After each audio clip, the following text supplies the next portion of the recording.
बच्चों, आज हम सब लोग मोहम्मद साहब के बारे में कुछ बातें जानेंगे। बच्चों, मोहम्मद साहब का जन्म अरब के प्रसिद्ध नगर मक्का में हुआ था। उनकी माता का नाम आमिना और पिता का नाम अब्दुल्लाह था। मोहम्मद साहब के जन्म के 2 माह पूर्व ही पिता का देहावसान हो गया और जन्म के 6 वर्ष बाद उनकी मां ताचल बसी। उनका पालन पोषण उनके चाचा अबू तालिब ने किया। वे अपने चाचा के साथ आसपास अच्छा व्यापार करने लगे।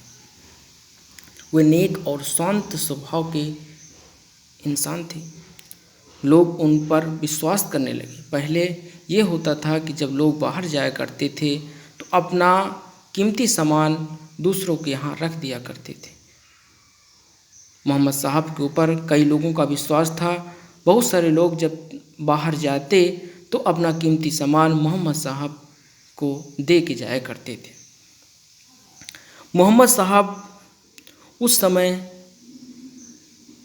अरब में बहुत सी कुरीतियाँ फैली हुई थीं। मोहम्मद साहब उनका विरोध किया करते थे।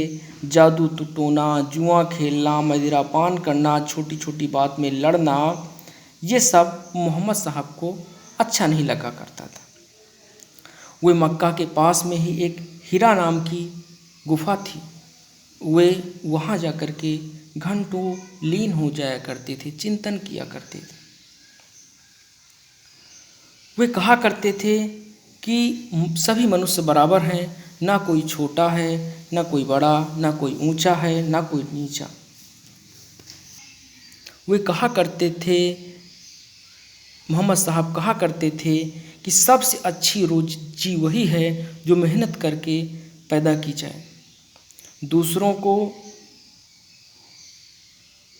बदला लेना, दूसरों से किसी चीज़ का बदला लेने से अच्छा है कि उनको क्षमा कर दिया जाए। वे ये कहा करते थे कि अपनी आमदनी का कुछ हिस्सा गरीबों की मदद के लिए देना चाहिए। हमें शराब और जुआ से दूर रहना चाहिए। हमें सभी धर्मों का आदर करना चाहिए। हमें सूदखोरी से बचना चाहिए।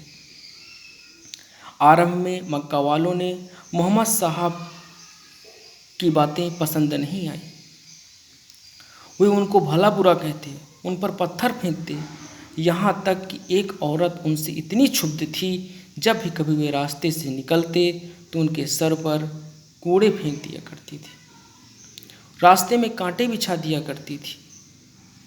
लेकिन फिर भी मोहम्मद साहब कुछ नहीं कहा करते थे। एक दिन जब मोहम्मद साहब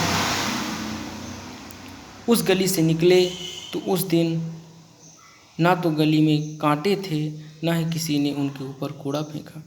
तब मोहम्मद साहब ने उस औरत के बारे में पूछा तो बगल के लोगों ने बताया कि वो बीमार है। वो उनसे मिलने गए, उनसे हाल चाल पूछा। मोहम्मद साहब के इस बर्ताव से उस महिला पर इतना प्रभाव पड़ा कि महिला मोहम्मद साहब की मुरीद हो गई।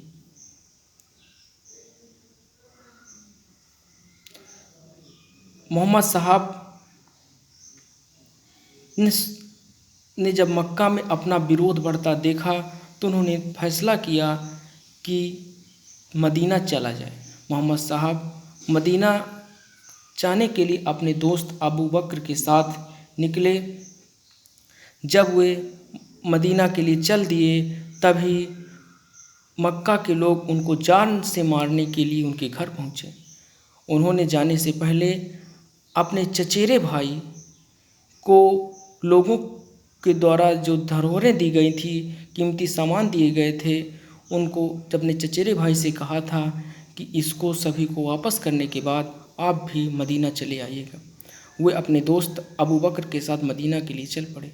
जब मक्का वालों को पता चला कि मोहम्मद साहब मदीना चले गए हैं तो उन्होंने उनको खोजते खोजते आगे आए। वे मोहम्मद साहब अबू बकर के साथ एक गुफा में छुप गए। लेकिन उनके दोस्त अबू बकर बड़े चिंतित थे। मोहम्मद साहब ने कहा, चिंता ना करो, अल्लाह हमारी मदद करेगा।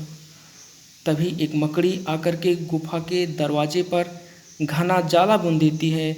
जब मक्का वाले उस गुफा के पास आते हैं तो गुफा के मुहाने में मकड़ी का जाला बना देख करके वे गुफा के अंदर नहीं जाते हैं।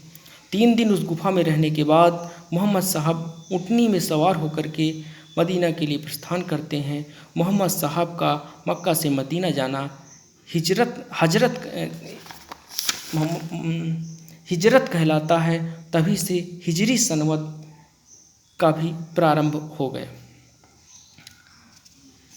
बाद में मोहम्मद साहब जब मदीना पहुँचे तो उन्होंने वहाँ एक मस्जिद बनवाई। मस्जिद के बगल में मस्जिद से जुड़ा हुआ एक कमरा था जिसमें मोहम्मद साहब रहा करते थे। बाद में वह मस्जिद ए नबवी के नाम से भी प्रसिद्ध हुई। धीरे धीरे मोहम्मद साहब के समर्थकों की संख्या बढ़ती गई, मोहम्मद साहब का यश बढ़ता गया, लेकिन मक्का वाले उनसे दुश्मनी किया करते थे।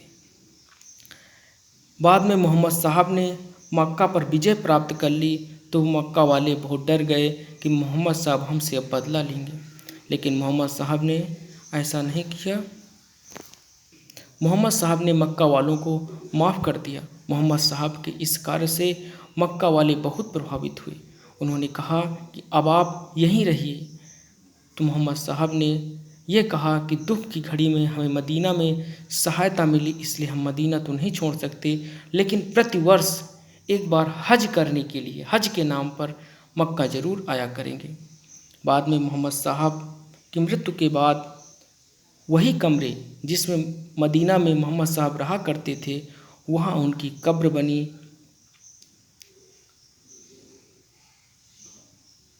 और प्रतिवर्ष